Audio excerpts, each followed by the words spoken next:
Welcome to the Exploring Unschooling podcast.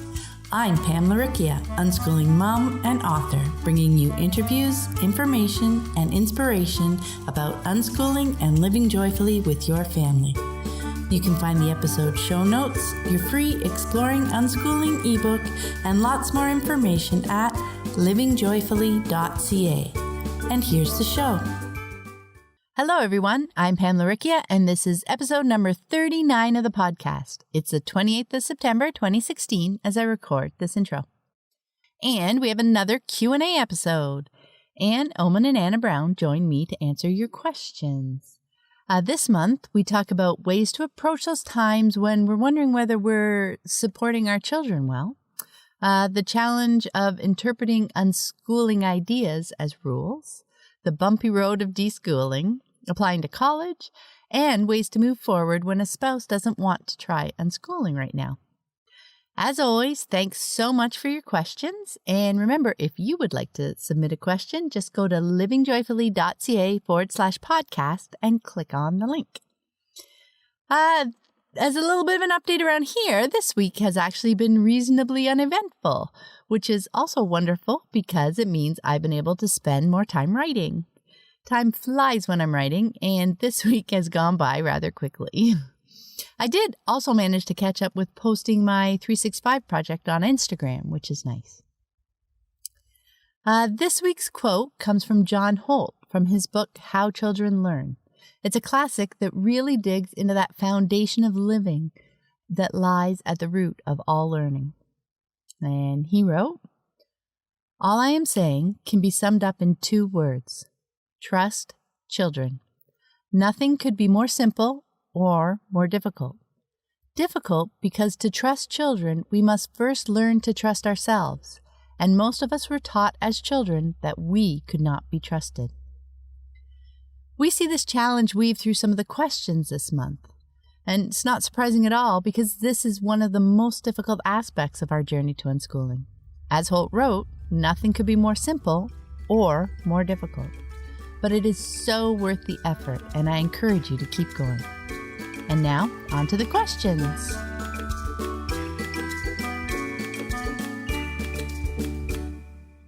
Welcome to another Q&A episode. I'm Pam Laricchia from livingjoyfully.ca, and I'm so happy to be joined again by Ohman and Anna Brown. Hi, guys. Hi. Hi, Pam. Hi, everyone. It's so nice for this to be working too after a couple of tries with tech issues, but hopefully we're all set. And let's dive into the questions. Why don't you start us off, Anna? Okay. So our first question today is from Marianne, and it was actually an email sent directly to Pam, so I will read that to us. Hi, Pam. I am thoroughly enjoying your podcast and get excited when one appears in my feed. Thank you. Listening to parents share insights and wisdom has helped me on my own journey with my 8-year-old son. I'm at a point in our journey where I doubt whether I am supporting him and exploring with him in the ways he needs me to. Some background. He is our only child, and we are older parents. I'm 52, husband is 56. We both work from home with a flexible schedule. We belong to a local homeschool group, attending weekly field trips and park days. We enjoy our time with them. I feel he looks to me to figure out our plans for the day, like, "Mom, what are we doing today?" or "Mom, what are we doing tomorrow?" Some days we don't have plans, so we hang at home. He primarily spends his time watching videos of Minecraft, which he started to play a few months ago, and also videos of kids playing Nerf wars, etc. I offered up different kinds of videos, which he usually isn't interested in, but I still offer now and then just to see. We play Nerf wars in the yard and swing. He started to play Minecraft with a friend over Skype. I guess I'm confused because I think he's seeking more, hence the question of what are we doing, and yet falls back to watching videos. So am I to continue to support his video watching or try keeping to things that pull him away from that, or both? He's not interested in me reading books to him nor playing with his toys. His interest in Legos has dropped off considerably these last few months to almost no interest. No interest in learning to read or write, taking classes he can do without. I feel like I'm lacking in being a playmate because he needs someone to play with when I'm at home, as well as lacking in my role as unschooling mom. Just wondering if you can shed some insight on what this scenario looks like to you. Let me know if you need anything clarified to assist you in answering my question. With appreciation, Mary Ann. So, hi, Mary Ann.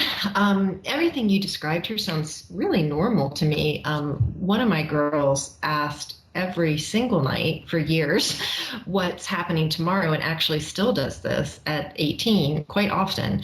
It's not really out of a need for something new, but a need to understand what her day will hold. She likes downtime and time for her project, so she's always wanting to know ahead of time what's coming up so she can kind of map that out in her head. I feel like it's really just a touchstone for planning for the next day. And it sounds like his videos are maybe his time to connect with something he loves, and maybe even some downtime too between the field trips and the other things you mentioned. I feel like checking in is a great idea, but maybe not read so much into it. It sounds like things are flowing nicely with time at home and time away and both enjoying things. So I would just kind of enjoy this time and maybe not read so much into every nuance or expression. But Anne, what about you? Hi, Marianne. When I read your question, I had this visual of your son happily doing what he wants to do in the background, and you standing there with a list of things that you think you should be doing or things that you think he should be doing, and kind of missing out on seeing him that he's really okay in doing what he wants to be doing. And I think it's a shift might be necessary from you feeling resistance to what he is loving doing, because you talked about should you get him to try to do other things? And that is, not accepting what he is doing fully.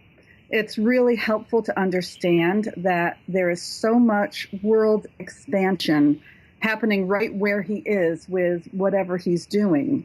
He doesn't even have to get up from his chair. If he's watching video after video after video, so much is happening right where he is. To me, it's like when a young child asks to read a picture book over and over and over. Each time that book is read to the child, they're at a new place, a new level of awareness and understanding. And with each new level comes more questions, more hunger for more satisfaction. And, if you're thinking on the outside, it looks like he's doing the same thing over and over again. That's not it at all. He's gaining new things, new skills, new levels of awareness, and building confidence in himself by watching things. There's so much going on in these videos, and honestly, the only danger is that you might see him falling as something he falls back to instead of something he's deliberately choosing. I wanted to talk about my sons and their gaming history and everything that they did from the time that they were little, and my oldest will be 26 this week. So I texted him and I said, so Jacob, what game was it you guys were playing before you got into World of Warcraft? I need the info for the podcast today. And what game is Sam excited to watch online? So much so that he sometimes chooses to not come to the river with us so he can be home to watch these games. Is that League of Legends? And Jake wrote, Sam was into MapleStory for many years. I said, yeah, I got MapleStory already. He wrote, that's how he learned to read. And I wrote, Jacob, I know, I'm his mother. Jacob wrote, ha, ha, ha, ha. I said there was something in between MapleStory and World of Warcraft. And he wrote, I don't think so, unless it was a console game. I said, okay, maybe that's what I was thinking of. What about my other question about the online games Sam gets so excited to watch? Jake wrote, yeah, it's League of Legends. I said, great, thank you. He said, it's funny, I was just now watching a video about it when you wrote, ha ha. I do more research into this game than I've ever done with anything before. I wrote, cool, I can use that. He wrote, that's what I figured. And he said, ask Hannah, I'm always listening to podcasts and YouTube videos to see how to get better, which is funny because I'm so busy and an adult now, all in caps. I said, but yeah, that's exactly what I want to talk about. It's real learning. And he wrote, yeah. I said, you are doing research. There are always new levels of awareness and learning, and you want more and more of it. And Jacob wrote, and the thing that Sam and I appreciate about League is the breadth of strategy that goes into it. I wrote, exactly. New levels of understanding that open up more levels of exploration. He wrote, "We've never had a game where you can see clearly what went wrong and how to fix it like League is." And I wrote, "I'm just going to share this whole conversation," which I just did. And as far as this question, what are we doing? Anna had a great answer. I was thinking you might respond with, why do you ask? Do you feel like doing something with me? And it felt to me like you're reading a lot into it, like Anna was saying, and you're coming up with lack, where that's probably not what he's thinking or feeling. So I personally think the important thing to remember is to focus on connecting with him, not so much doing things with him. Shift your focus from what can I do with him to connecting with him right where he is, whatever he's doing. Hang out by him with no expectations, just because you want to be a part of all he is experiencing while he's watching his video games and playing his games. And I think you'll feel like a much more connected parent, and your connection and relationship will grow that way also. And you'll learn to be a student of him more and see maybe why he is asking that question, or maybe he'll stop asking that question. But for me, it's all shift to focus on the connection. Pam? Woohoo! Yeah, that was a cool conversation. I wanted to just mention as well, Anna had talked about, and Anne brought it up too, when he's checking in. I think that's awesome. And it was something that we did a lot. So I ended up putting a big calendar in the kitchen, and we all put the stuff that we had on it. And the kids, even now, as adults, everybody walks by to go and check out the calendar and see what's coming up, because that's it. They're trying to fit often, in their heads, trying to kind of organize their next day, their next couple of days. Is there stuff going on outside that they'll want to work around, because maybe there is a game or a series of videos or something, So often it was that they were just trying to organize their space. And it's a great question too, to say, is there something you want to add? Is there something you're trying to fit in, just for conversation, if I noticed that they were checking things out there. On the other hand, I also remember those times when I was unsure about the kind of support that I was giving them, if they were trying, maybe looking for more things, or if I should just be leaving them alone. And one thing that helped me, and it speaks to the idea that Anne talked about of connecting. It was a way that I would kind of observe. I'd just make a point for a while of really hanging out with them and seeing what they were doing, seeing when we went out and did things, because you say you still do that pretty often, and really just paying attention to seeing how they play out. Did they have fun? If it's something that I had planned originally, did they appreciate the effort? Did they appreciate what it is that the activity I'd taken them to? Or did they get bored pretty fast and they were ready to move on, and it was more like they were doing it for me? Because no matter what kind of feedback you're getting, it's okay. Especially, you use the words, the phrase falling back, that you're thinking he might be falling back to watching videos. And that is perfectly okay too, because he's learning so much about himself. It's not a negative thing. It's a choice, So even if later he goes, maybe next time I won't choose that in a similar situation, it's just so good to realize there's no right or wrong answer. You're just connecting with them, learning more about them. Anne's wonderful phrase, being a student of your child. If you think maybe he'd like more of this, that's just something to try out. Try it, see what happens, tweak it. It's all learning about him, about yourself, about the connection that you guys are building. And the other thing I wanted to mention was, if maybe in the back of your mind, you're worrying about, hey, he's 8 and he should be able to occupy himself, and, well, I need to plan his days forever, because sometimes those kind of fears can jump in. Just wanted to say, no, he won't be 20, and you're planning every single moment of his day for him because he's sitting back waiting for you to do it. But if he prefers you to take the lead on planning, those fun days out because you know more of what's available and what's out there, that's perfectly okay. That's great. And if he's enjoying the things that you're planning, that's awesome.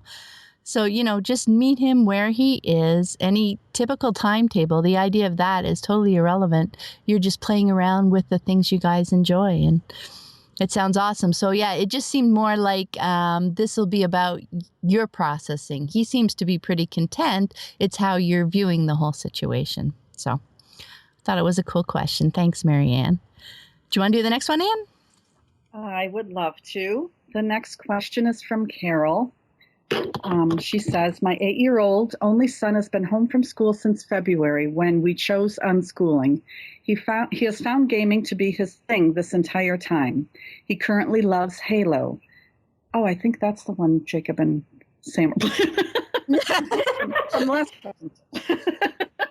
It is his choice above all other activities. He will take a break on occasion to do research or enjoy videos on YouTube, to go with family on various outings or trips, and to hang out with friends when invited. Friends who come to our house are very happy to be left alone for hours to enjoy gaming with my son. I have just been letting him pursue this as he desires. My question is, am I too relaxed in my involvement?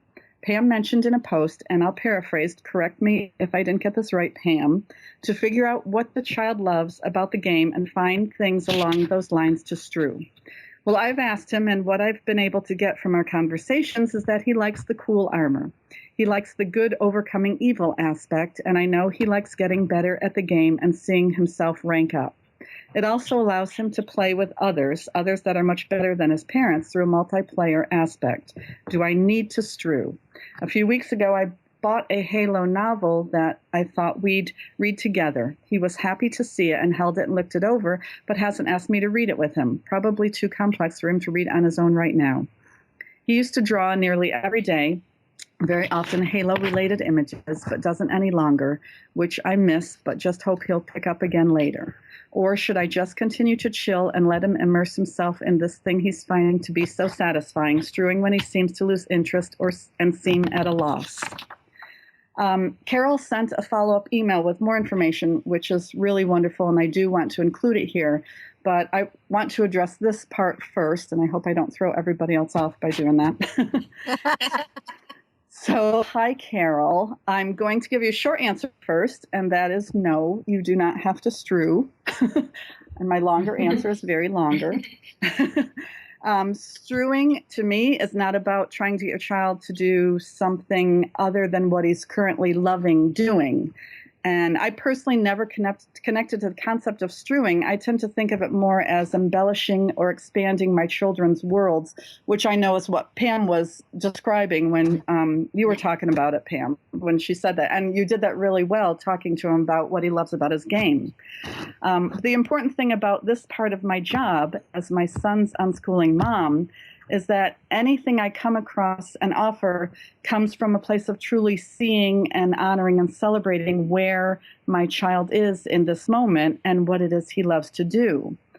As I said in my last answer, I'm an enthusiastic and interested student of my child, and I join him in his place of joy, whether it's in conversations with him about the game like you were having, or watching him play the game or playing the game with him. I'm celebrating him and what he loves to do. I trust in him, and I trust in that which he loves to do. So from that place, I'm getting to a point where I'm describing what this embellishing that I'm talking about looks like in our family. That from that place of celebrating them, I hold on to who he is within myself, and honestly, so many possibilities for expansion in what he loves open up from that place of me celebrating and honoring him. As unschooling moms, we know our children so well, and we carry who they are deeply within ourselves. And then we have the amazing power and gift of discovering and attracting things into our paths that are extensions of what they're currently loving and needing and desiring in their lives. For example, my child might mention something to me in passing about his passion. We talk all the time. This is the conversations that we're having. Like Sam, my youngest, who is a chef, he telling me maybe he saw an Instagram photo of his favorite chef and one of the dishes that he had at his restaurant, and the dish looked fantastic to him.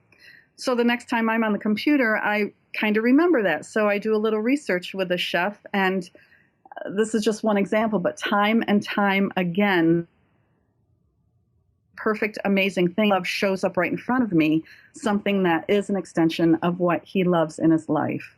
And what passes through my mind while I'm on the computer is, let's see what I can find. And because of that, our lives are filled with me saying, oh my God, look what I found. And for example, not long after Sam had mentioned this about his favorite chef, I found the chef was speaking in a few days at New York Public Library about an event that Sam has been interested in for a very long time. And tickets were only $15 each. It was a 3-hour drive from us. You know, everything works out. And that's kind of a magical thing that we have from being so closely connected with our kids. And to me, it feels very different than just strewing something, you know, that you think he may be interested in. This comes, as I said, from a deep celebration of them. Another very important part about sharing things with your child to embellish and expand and boost their passions is we need to make sure we have absolutely no personal investment in whether they choose what we offer to them or not.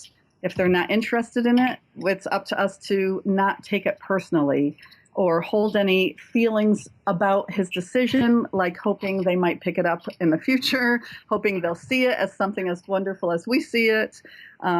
And this is really important because if we hold on to expectation, then that's what it turns into. It turns into an expectation. We're not just offering something. It's I hope you choose this, and it shows the path that we want to take for them instead of trusting them to know themselves best. And honestly, for me, this is the most important reason out of the 6 zillion reasons that we radically unschool, so that my child knows who he is, so that my child will grow up knowing he can trust in himself and his inner voice and the direction that his instincts take him in. And I don't want to coerce him off of that path of knowing himself and trusting in himself. So maybe let go of thinking about what you should be doing as an unschooling mom and embrace your child and what he's doing where he is right now in this moment in his life, similar to what we were saying with the last question. Feel what he loves to do deeply within yourself and use that feeling of complete acceptance and celebration to follow your intuition and gather up tangents from his joy to share with him with no strings attached and no expectations. Do you guys want to say anything, or do you want me to go on with the follow-up email? I'll pop in a little bit, just for the strewing discussion bit. I think that was a huge point. I know I don't want to speak for Sandra Dodd and her use of of how she defines strewing, but I believe it's the whole, all the same idea. I'm sure that she's not talking about, because that's the big piece that you were talking about, Anne, that having expectations with it, because the point of sharing things with our children, which was what I believe she means by that term, is just to expand their days. It's just, things that you're sure will catch, not sure, that you think might catch their interest. It's not at all about what you want them to be interested in. That's why I like embellish. Doesn't it sound like? Yeah, and I look at my notes here. I'm going to read this. I wouldn't think of strewing as something you do. This is another piece. When he's losing interest, I think of it as ways I can enhance my child's current interests. So I went with enhance. You went with embellish. I think it all means strew. But it's and the rest of the sentence says ways I can make his eyes shine even brighter right now. The idea of strewing is not to try and pull your child away from what they're doing to do these other things. That's where your own, and just look at the terms. Do I need to strew? Look, you're putting expectations on yourself just with that question. You can feel that you're like, oh my gosh, as you were saying, Anne, as an unschooling parent, am I supposed to do this? Am I supposed to do this? No, I just, I think it's a helpful term in that it asks you to think and not just sit back and let your kids do whatever they're doing. It's not hands off, right? But for me, it helps to think of it as things I'm adding to their existing life, not me trying to catch their attention with different things and change their path. So I think that's why that doing it without expectations, it might not be specifically related to something that they're interested in right now, but it's like, oh, I know they like puzzles. I just saw this super cool puzzle. I'm going to grab it or let them know about it or something. It doesn't have to be something that's right in today's interest or whatever, you know what I mean? So it might be something a little bit more out of the blue, but because you know your child and the kinds of things that they enjoy, you're like, oh, I think maybe he will. But then there's that expectation piece. Maybe they aren't. Maybe it sits like, so many times I've had, they're not interested. I stick it on a shelf in the library and 6 months later we pick it up and we get into it. It's longer term piece. I have pieces that, maybe grandkids will enjoy someday because nobody did until now. But, I pick it up sometimes, to me, that's the whole idea. It's enhancing what they're doing. I too have been in your situation and bought game-related books, and sometimes they got read, sometimes they didn't. None of this, it's not a failure on your part if your child isn't interested in something that you grab, That's again where that whole expectation piece comes in. It's not a failure on his part because he wasn't interested. It's not a failure on my part because I thought maybe he would be. It just is what it is. It's just all little pieces of information. It's just our days and how they flow, So yeah, I just wanted to get that out there. Yeah, and I feel the same, which is not a surprise, obviously, but at the same time, I guess it's maybe the theme, we kind of get these weird themes that seem to run through it. It seems maybe overthinking it might be the theme here. Because I feel like, this idea that strewing is this directive, this prescription, what? No, it's just organic. I'm not thinking with, oh, I need to do this to strew. I'm thinking, oh my gosh, we were just talking about this planet when we were looking up at the sky, and look, here's this cool thing about it, and let me bring that home. It's more this organic engagement with your child that, again, enhancing, embellishing the environment, however we want to look at it. But I think when we get to this kind of overthinking, prescriptive, directive, there's one way to do things, like that's maybe where we get off track a little bit. So I think it's really easier and a lot more organic than maybe people are thinking when they are reading about it. I'm not sure. But I think it comes back to, when people are first learning about unschooling too, it feels like the rules of unschooling, right? When they hear what people do, right? Strewing is something that we do, but it's not done in like a rule way. Right. And, it's same with all say yes, that people take that, oh my gosh, I have to say yes all the time. And but it's a language that you eventually just becomes part of you and you don't even use those terms. But when you're first trying to describe it to people, it's so easy to latch on those things as things we must do. And so I think it's great to have these kinds of conversations, and these questions are great because it helps people, take back the power, because it seems like they're almost not yet ready to take that, because they're like, okay, I knew what to do conventionally in the school system, and now I'm looking for somebody to tell me what to do here, right? And those are great ideas, but it's taking them in and making them your own, right?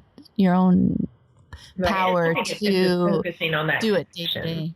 Focusing on that connection with your child, like that's going to lead to what it looks like for your family as you connect. Yep, and it becomes so individual that way. Did we cover enough, or I guess you wanted had more stuff for the second part, right? Just read the second part because she did add that on, and there is something in there I want to address. Okay. So her follow-up email said, number one, she wanted to say that Anne's description, my description of my oldest, of her oldest son fits my, I'm so sorry. Anne's description of her oldest son fits Gabriel to a T. Paraphrasing here, that his wonderfully obstinate refusal to let anyone hijack his mind and spirit brought about our decision to unschool. And I have to interrupt the reading of this and just say, no, that's not paraphrasing. That's like my exact words that I use. You nailed that one really well. And number two, Gabriel is still deschooling, and he is still resistant to doing most things that he didn't think of on his own. I feel remorseful every day for sending him to school. I feel like I ruined his wonder of the world and his excitement for exploring it and his openness to discovering it with me at his side. He spends most of his time playing video games and watching YouTube, researching questions about the games there as well.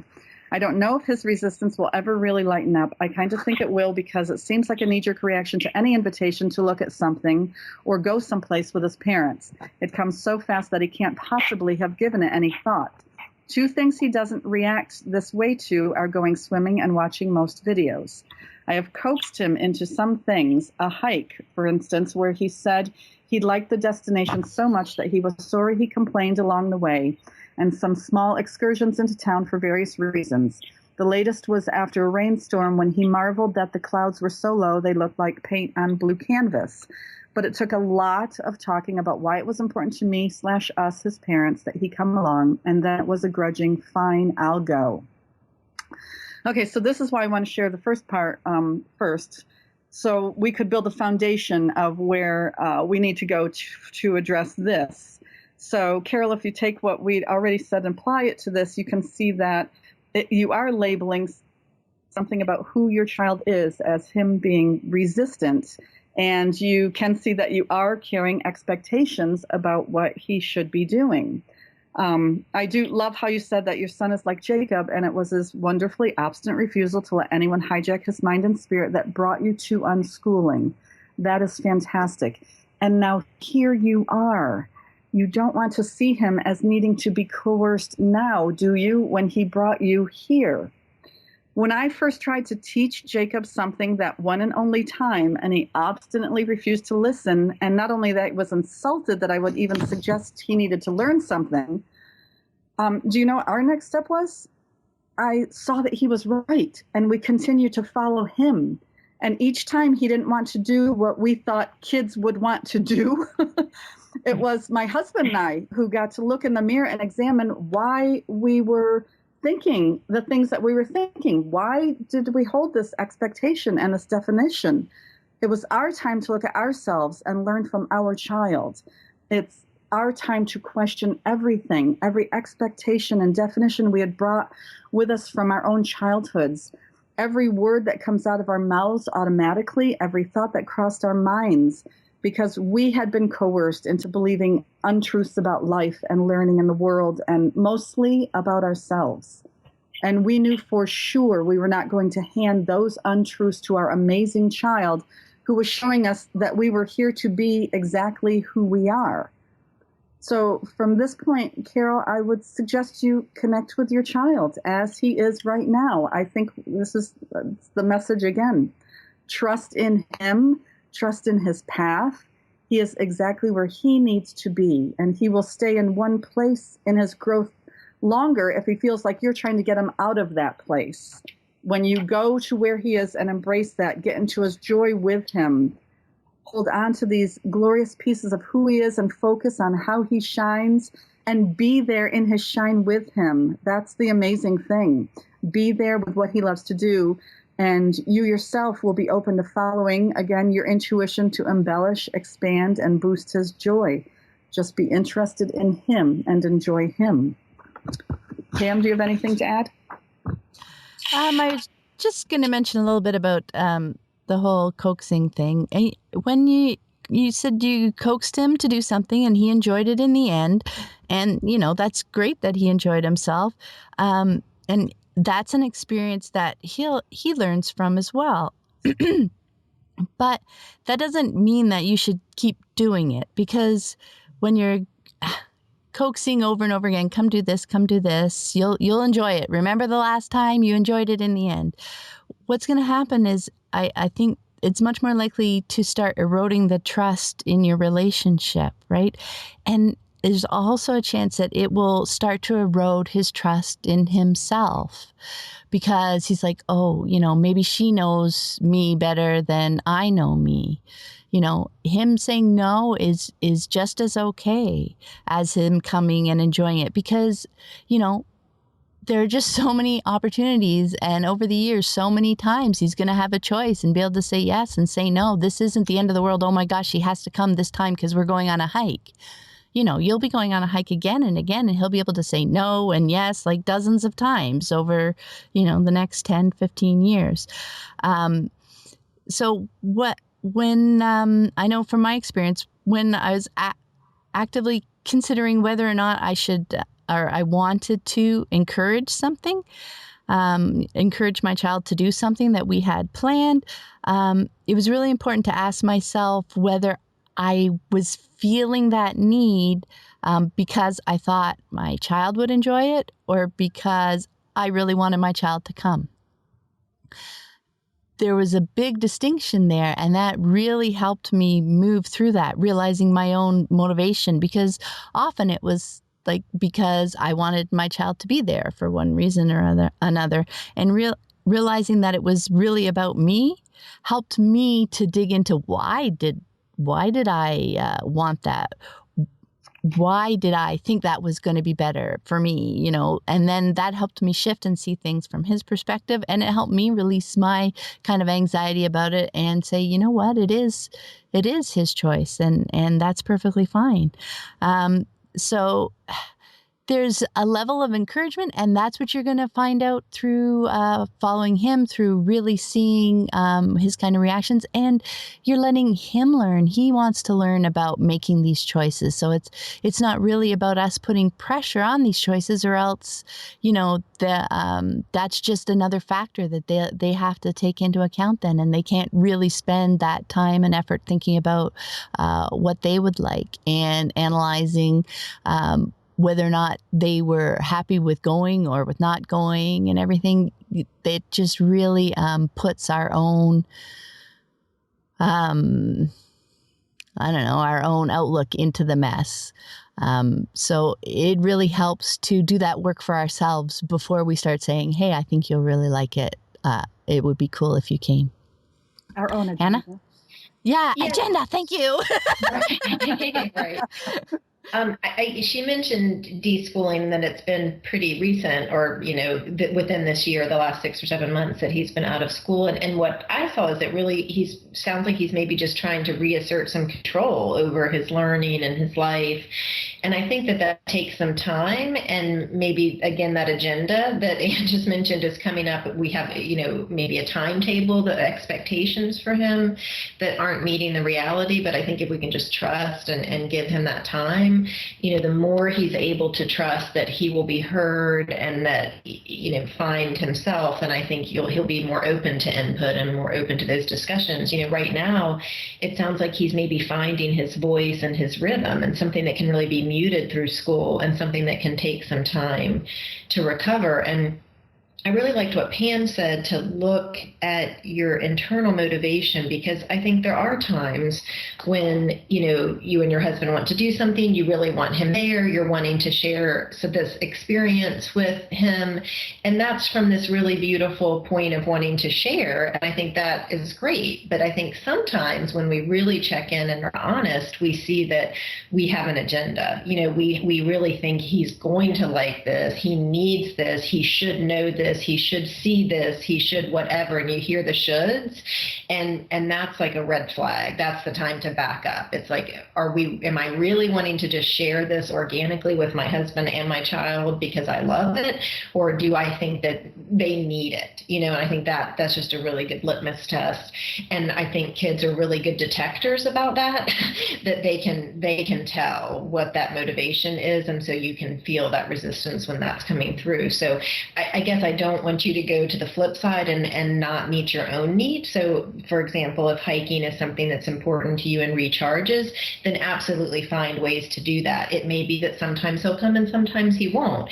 But and I think if he knows that that will be honored, you may see him want to join you more because he's being honored when he says no. But, it just depends. It may not be his thing. But anyway, so I think that checking in, seeing motivation, letting go of the agendas, all those things are just really important things as you're kind of deconstructing and getting used to this new lifestyle. Okay. Can I just say one thing about deschooling, please? I just wanted to make sure that that we clarify that deschooling, because we do see this a lot in people, that some people tend to think of it as a time where they're waiting for their child to come out of it and change. And that's not not deschooling at all. And that's why it's sometimes more advantageous to not say the child is deschooling and to embrace what they're doing, because that's what you want to be doing all along their unschooling lives. It is true that deschooling is necessary, and yet for everybody, it's really just an adjustment to a new life, and it's good practice for you to see him for who he is, celebrate him for who he is and what he's doing, and join him there, and not think that because he's deschooling, you can wait it out and he will change at a certain time when he's done deschooling. So I just wanted to add that. Right. Yep. That's those expectations again, right? Exactly. Yep. Mm-hmm. Okay, the next question is from Michelle. Hi, Pam, Ann, and Anna. We are around 2 months into our unschooling journey. My 10-year-old daughter and 12-year-old son are currently deschooling. We took them out of school as my 10-year-old daughter was being bullied and my 12-year-old son had had nothing but a tough time for the almost 8 years he had been at school. We had numerous meetings with teachers over the years. He had endless detentions, a diagnosis of ADHD, which I don't feel is true, as he is just a spirited young boy. And both have a diagnosis of dyslexia. All of these tests were requested by the school. I didn't feel the need to have my children labeled. However, this is the way the cookie has crumbled. Just a little background. My son in April lost one of his really good friends in a tragic accident. He didn't cope too well, and he's a really loving empath. I feel he is holding on to much grief still, as he will mention this friend every week or so. We had been looking for schools as none of us were happy, and the morning tears all around and huge trauma to get to school each morning was taking its toll on myself and the kids, wearing us down. We could not find the right fit for both of my children. So during the July holidays, I decided to take the plunge and pull the kids from school, much to their delight, to deschool and subsequently unschool. Now here comes the bumpy part. My son decided that he would like an Xbox One around the same time, and it was his birthday. He also wanted a game, Grand Theft Auto, in which he has been begging for since its release a few years back. My husband and I always felt that the content was not appropriate. However, along my journey and search, I found many positive articles about how the game has more to offer than the violence. I explored and decided, after chatting with my husband, that it might be a good idea to let him have explore the game, as he had already watched so many YouTube videos on the subject. He was already well versed in the content anyway. He's been playing day and night, and even for up to 30 hours in one sitting on numerous occasions. The last time was just 2 days ago, where he woke up at 7, played till 4:30.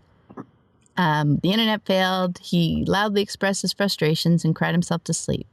Slept for 3 hours, woke up at 8, then played for another 30 hours nonstop until midnight the following night, where I could see that little things in the game were starting to frustrate and upset him, and that he needed sleep. So I suggested he come have a snuggle in bed and a chat, and he promptly fell asleep. He's been doing a heap on the game. Only yesterday I helped him to gather the funds by selling vehicles so that he could purchase an office and warehouse in the game. I heard him later online telling his friends of how we had changed the structure and that he was now CEO of his own company. He was very excited, and he just loves the game immensely. Here comes a downer. My husband works long hours and often is away from home for 12 hours each day. All he sees is my son gaming when he leaves and also gaming when he returns, and then into the night. It's causing him a lot of angst. This has been building for a number of weeks now, and he feels that our son is not learning sufficiently. Learning how to rob people will end possibly end up in prison due to all this and has noticed my son has started calling us cuss words frequently, he won't know how the real world works due to such huge exposure to the game, and would like him to either go back to school or for me to stop unschooling and move to school at home with set work and allotted times for gaming. He doesn't want to remove the game completely, just reduce the time spent playing. I've tried to negotiate a deal with my son as it's really affecting the whole family, and the tension in the house is insane. We can hear him gaming all night, even though he has a headset and on quiet, so we are not sleeping more than a few hours each night. I have suggested perhaps he might go for a bike ride, come swimming, come meet up with friends to play Minecraft, go for a surf, play with the dogs, even asked him if he could go anywhere or do anything, what it would be. However, he is not open to negotiating on doing anything else. He just wants to play on his Xbox One. He may, however, change games from time to time if a friend on the forum suggests it, like Call of Duty. He also likes to game out where he is part of the home and where the Wi-Fi is optimal so we can all hear no matter where we sleep due to an open plan house. I'm sorry for long post. However, I wanted to shed the full light on what's happening and hope that you can help me regain some sanity in our lives and repair our relationships, as our home isn't the happiest place right now, and I can feel things tearing apart while I'm between a rock and a hard place trying to glue it back together and make everyone happy. Okay, hi Michelle. I just wanted to say that I am very sorry that things are feeling so challenging for you right now. It's okay, deep breath. I want to take a deep breath after reading. And the other thing, one of the things I wanted to mention too, is to notice that you're only 2 months in, as you said. You guys are still developing your connection and your trust. You're just like on the tip of the iceberg right now. You're trusting each other. So it is not at all surprising that he is not yet open to negotiation, and nor is it surprising that he's binging while he can. These are all pieces of relationship and trust that need that time to develop. On the other hand, yes, you want to support what he loves, but not at the expense of the rest of the family. But you don't need to approach it as a negotiation, because that starts with the premise that there's going to be a winner and a loser, right?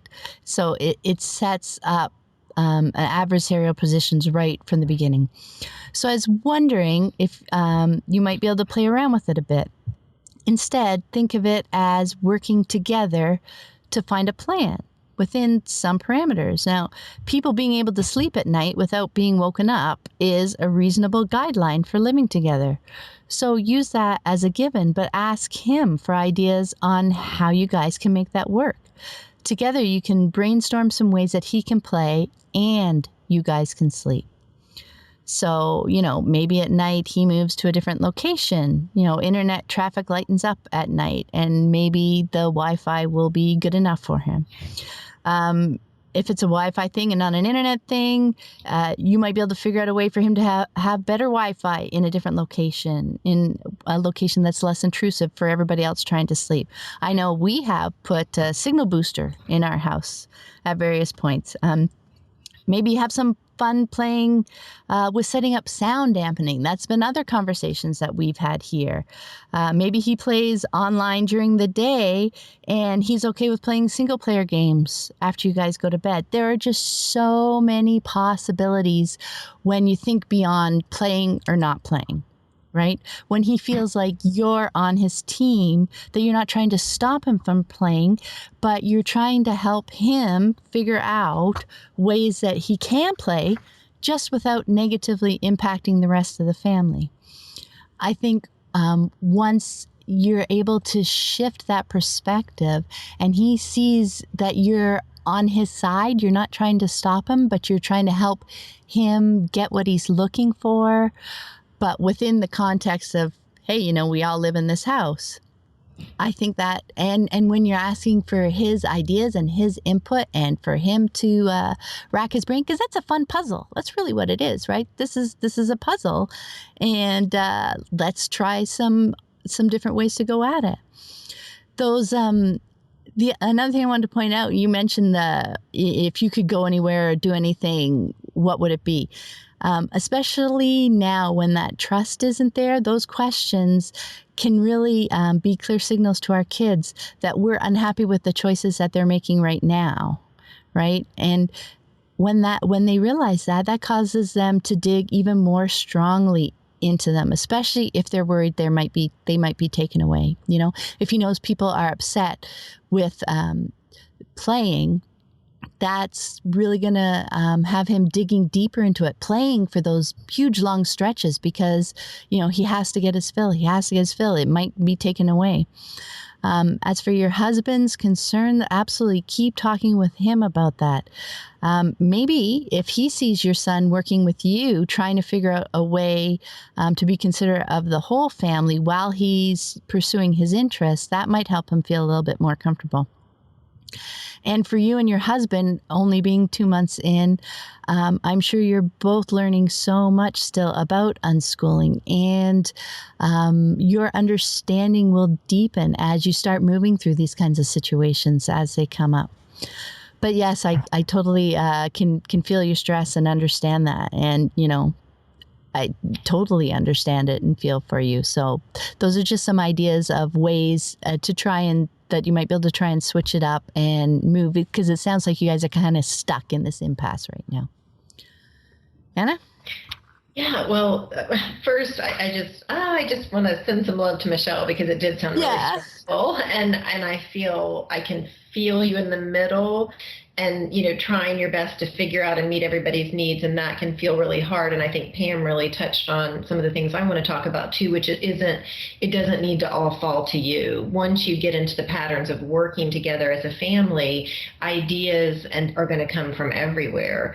I'm a big believer in consensual solutions. So that's solutions that feel good to everyone. And a major part of that is really communication and helping everyone feel heard. And I do think that's a role that you can help play, is kind of help everyone feel heard. I would definitely start some conversations about the needs of everyone in the house, the sleeping, like Pam mentioned, some of these other pieces, and start strategizing on how to meet those needs. What's important, especially because you are so, you know, new into this with 2 months, is the type of discussion is where everyone's on equal footing, meaning that it's not do this or solve this or you're going to lose a privilege, you know, type situation, because that's just going to cause people to dig in. They're not going to feel heard. But if we go in with the energy of, we can solve this, like this is a puzzle, like Pam said, we can figure this out. You love the game. I love that you love the game. You know, this is where it's impacting us. What can we do? You know, you can talk about what you're observing, listen to what each person is saying. What are they enjoying about what's happening? What parts are causing concerns? You know, and it can take some different rounds of trying and having the conversation. And like, you know, Pam said too, one of the things I had written down too was like range extender, which we used so that we could have better Wi-Fi coverage in different parts of the house. And, you know, there's the sound dampening and these other things. Like it's all these sometimes outside of the box thinking. It's sometimes this, oh, what can we do about this? Oh, we haven't tried that. What if we moved this to this area? What if, you know, I've had friends that have taken rooms that were traditionally bedrooms and made them kind of a gaming room, and then moved bedrooms into more open areas because it just the way it worked in their house, you know. So there's lots of ways to just kind of turn things upside down and think, okay, how can this work based on what we're all sharing, what we're having issues with, and then kind of go from there. Again, this is new for everyone, so everyone's going to be a little wary at first. You know, do they mean that? Are they really going to help me meet my need of how much I love this game? Do they really understand how much I love this game? And, you know, then once they feel heard, what I found is when a person feels truly heard, then they're able to hear that other person. They're able to hear that you're not sleeping, that people are stressed out about it, that it's causing concern. And then everybody, you know, because it's nice to live in harmony with each other. So, I mean, it's something we all want to do, but if we're feeling attacked, it's hard to get there. So I think once you kind of have that conversation and that environment set up where everyone can feel heard, you'll find that it just works much easier finding the solutions. And hi, Michelle. I am so glad you are on this unschooling path. Your description of school and the fact that you came to unschooling, what a gift. It's beautiful. I want to back up because I knew Pam and Anna would take care of all of that stuff that they took care of. And I want to go back to where you say your son lost one of his really good friends in a tragic accident, did not cope too well, and he's a really loving empath. You feel he's holding on to much grief. And first of all, you're saying that he's an empath, I'm wondering if you have read the book, The Highly Sensitive Child. I highly recommend it as it might give you more insight into your child's heart and his mind and how to celebrate him even more for being who he is. And when you say he's holding on to grief, I'm wondering how you respond to that. I am a highly sensitive person who lost my sister in a tragic accident 2.5 years ago. And I can't stress enough how important it is to create a safe environment in which your son feels free to speak of his friend as much as he can, as much as he needs to and wants to, and to feel free to express absolutely any emotion he has about the accident and his death. I also feel it's important that you're not holding on to any expectations of when his grief should end or what it should look like. Like when you said he did not cope too well, that's there's no definition of coping with this at all. However he is doing is exactly what he needs to do. It's not so much as experiencing grief for a finite amount of time as it is to readjusting to life in this new place after the loss of his friend. I don't know if your son's game playing is also coming from this place of the loss and the absence of his friend, but I can tell you that if he is using it as a distraction away from his grief and sadness, then it is a very valid and not a bad thing. Not that it's a bad thing if he were just playing without the reason for any other reason, but I just want to instill this tiny, piece of the puzzle in case it has any benefit to you and your family at all. The silent spaces are difficult and they can feel scary, and I'm sure he had a huge emotional, reaction to it happening to begin with, and that feeling that he had is not fun. So if he's wanting to be distracted away from feeling that again, that is perfectly fine. I always kind of felt like I was nurturing myself by not feeling it all at once and just looking at everything in little pieces at a time. Let's see.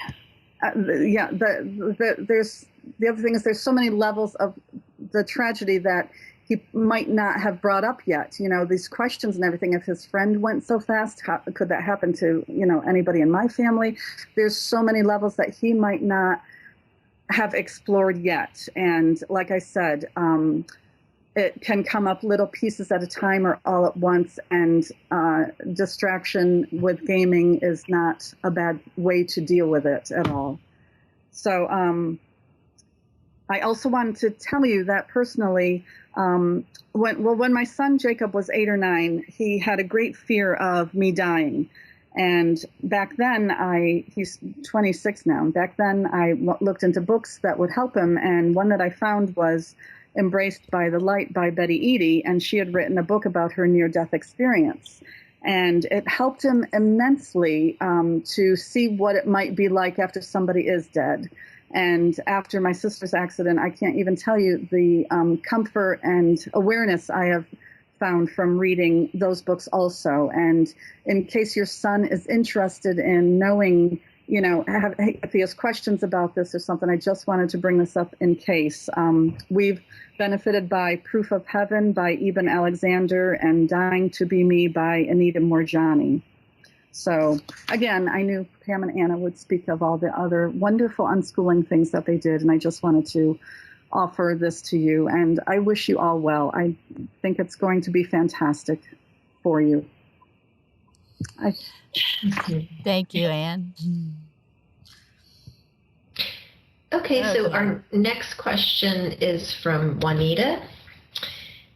I have twin boys, 15 years of age, who began unschooling in January 2016 when I pulled them out of the public school system. Now they are entering 11th grade studies and would like to attend an art institute after graduating 12th grade to become a multimedia artist. My question is, how do I prepare a transcript/diploma of what they've learned, studies they have taken, English, math, history, etc., in order to enroll them in a college or an art institute?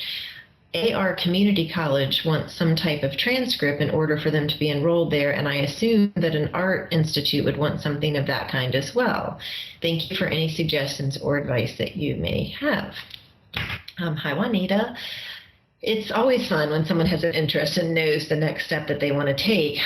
I would start by contacting the school that they're interested in directly and finding out specifically from them how they handle homeschooled students. Many universities have different guidelines and specifically want to attract homeschoolers, and so have a lot of different ways that can happen. Often with art colleges, they want portfolios or things along those lines, but again, they know where they want to go, so you can start there. There's no need to speculate. There's also many transcript type resources in the homeschooling community, and it sounds like they've had a more traditional path, so that might be something you want to look into. I think I mentioned this last month, but Blake Bowles has a book called College Without High School, and they might enjoy reading that. It has some really specific exercises and techniques and things to think about when you're going from an unschooling environment in high school to a college experience. So these are really easy things to solve, and so again, lots of resources out there for that. Anne, do you have anything you'd like to say? Yeah, my son is an unschooler who did go to art school in college, and for us, I agree with Anna that colleges tend to love homeschoolers lately, and they do have specific requirements. For us, we followed the doors that were kind of opening in front of us on his path to going to college for art, and it brought us exactly to where he needed to be. He had looked at some colleges that he felt would allow him to stay true to his own artistic voice, which was very important to him as an unschooler. And those colleges had huge admission requirements that he was not ready at that time to meet. And yet when the time came that he was ready to work more to meet admission requirements, 3 people within a week in a conversation with me brought up the Fashion Institute of Technology and a hint from the universe, and I looked it up. And yes, they had a great art department, a strong illustration program, which is what Jacob does. And the admission requirements for homeschoolers was something that Jacob was at this time prepared to do. So when we discovered FIT, he was at the point, again, where he was ready for this adventure. And it wasn't just like something he thought he should be doing at this other, time in his life when he finished, 12th grade or whatever. We never cared about grades or anything, but he needed to be really ready for it. And when FIT came up, he was like, yes, I can do that, about the requirements. And for instance, he always said that he would never do any realistic drawings, but at the point where he was ready to go to school to learn more and expand his world in that area, he said, yes, I'm ready to submit a realistic drawing. So I would pay attention to all the factors, not just, go with your step-by-step of what you think should be done, and not just what one college requires. Just pay attention to everything with your child if they're really ready and wanting this. And if you find they can't meet the requirements of one college, that's not something that's a bad thing. That just means something better, even better and more appropriate, more perfect for them is waiting for them.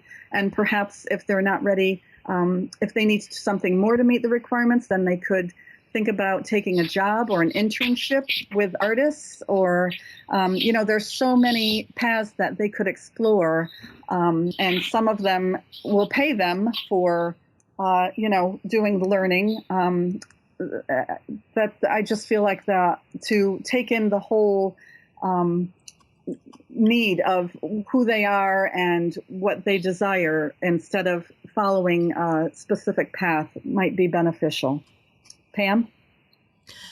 Yeah, that was pretty much the main point I wanted to bring up was definitely, there's homeschooling admission policies in a lot of colleges now that you can look up. So get specific information rather than just making assumptions. And don't fix yourself on one college. And then that last piece that you were talking about, Anne, the idea that, if they, for some reason, don't get into that college, they can't be a multimedia artist. No. There are a lot of ways outside of the classroom to pursue careers, especially art careers, like you mentioned a number of ways already, Anne. So it was just a little check to make sure you weren't overly focused on one particular path. There's lots of ways to do it. And I know there are some sample transcripts and stuff online, so I'll link to those in the show notes as well. So hopefully that is lots of fodder for you, Juanita. Our last question, Anne. Our last question is from Alexandra. She says, hi, what would you advise to a mother who wants to unschool while her husband does not want to? Thank you. I love Short how sweet.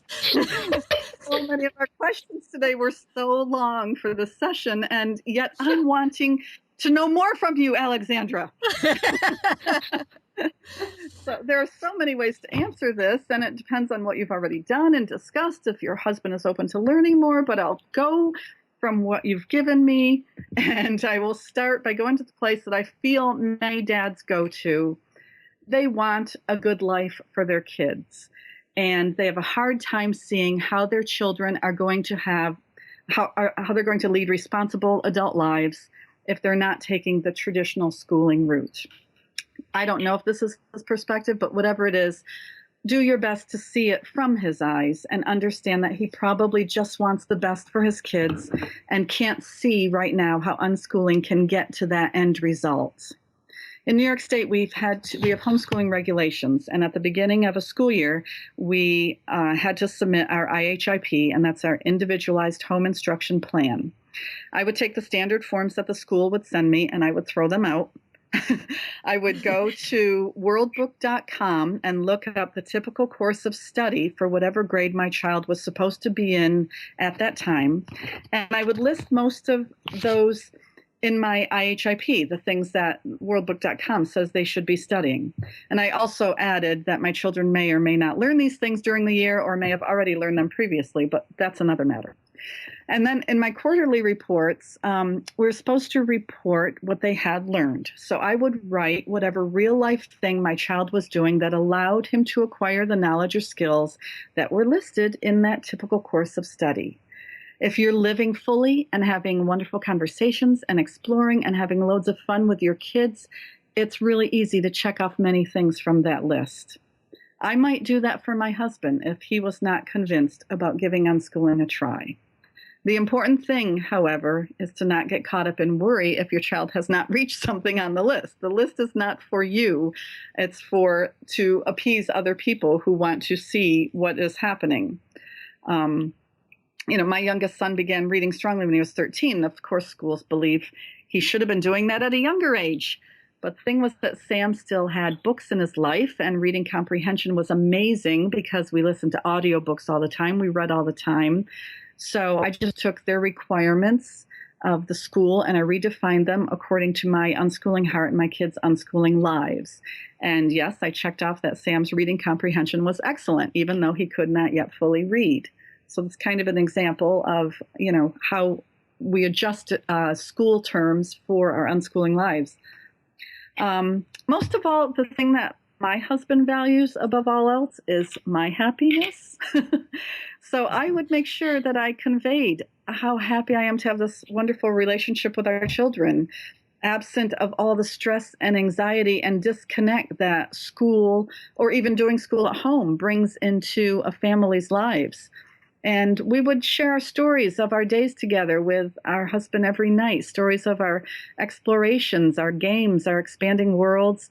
We volunteered at a fair trade store. We would talk about that, being out in our community, about everybody in our community knew our children and enjoyed talking to them. All of these real life things have so much more value than school curriculums can even come close to touching.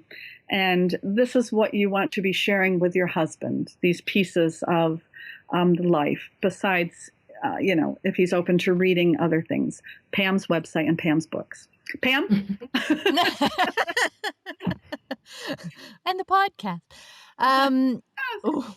This one. And yeah, exactly what Anne said. But so the piece is like, that's continuing the conversation with him. I loved her all of her ideas about the things you could share with him. And you know what? You can still be doing these things with your children and sharing this perspective on those things, this way of looking at those things, even if your kids are still in school right now. You can incorporate so many of the principles behind the kind of parenting and learning that supports unschooling, even when school is in the picture. So no, you're not unschooling, but the perspective and the principles you can still begin to incorporate. You might want to listen to episode 32. I spoke with Alex Polakowski about the ways that she meshed her unschooling principles when her daughter wanted to go to school. So that was really interesting. You don't need to get caught up in the race for grades or praising high marks. You don't need to push your kids to be doing their homework or to study. You don't have to be the school's eyes at home. You can value your children for who they are now, not for how they perform at school. Doesn't mean dissing school at all. So that's why I say listen to the conversation with Alex. It was really interesting. But outside of school hours, you can give them lots of choices. You can help them pursue their interests. You can do these fun things, and you can continue having these conversations, with your husband and bringing this view, this perspective, these principles into the discussion. And school is in the picture for now as you start to shift the value away from the grades themselves to the learning, and perspective on the things that are valuable in life, to their, and even pointing out the things that they're learning when they're pursuing their interests. So helping him start to see the learning that's outside of school, which is, what Anne was talking about too with that world book, and how so much of those things that we think they're supposed to learn, you learn them outside of school too. So it's really seeing the world through his eyes and understanding where he's coming from, and then living this kind of life with your children and helping him see these moments in a new way.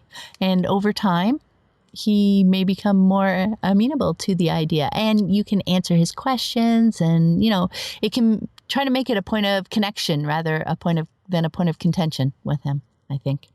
Anna? Mm-hmm. I mean, yeah, all of those things. And I feel like for me, it's really about communication and uncovering the underlying needs and concerns. That's a strategy that I use a lot when we have kind of this conflicting thing on the surface. So it might seem, on the surface with this issue that it's unschooling. One wants to unschool, one says no unschooling. But when you dig deeper, maybe it's a concern over socialization or academics or getting into college or, successful life, like Anne mentioned, whatever is in your husband's head.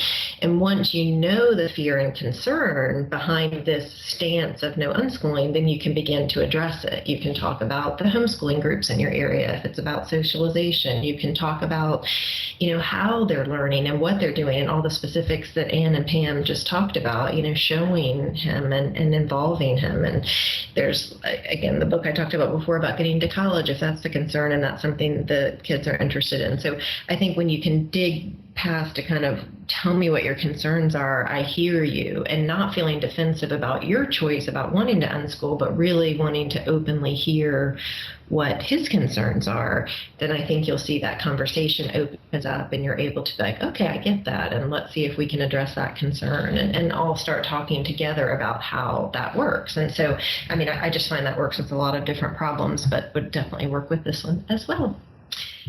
That's all I've got. Yay! Hey, and that was our last question for this month. I want to thank you guys so much for answering questions with me, because you're awesome, and it is always great to chat about unschooling with you. Just a reminder for everyone listening, there are links in the show notes for the books that we've mentioned in the episode. And as always, if you would like to submit a question for the Q&A show, just go to livingjoyfully.ca/podcast and click on the link. Bye, guys. Thanks so much. Bye. Thanks, Pam. Thanks for listening today. I hope you found it helpful. You might also like the backlist episodes at livingjoyfully.ca/podcast. You can also get your free Exploring Unschooling ebook at livingjoyfully.ca/exploring unschooling. If you'd like to connect, you can also find me on Facebook at Living Joyfully. Until next time, have fun living and learning with your family.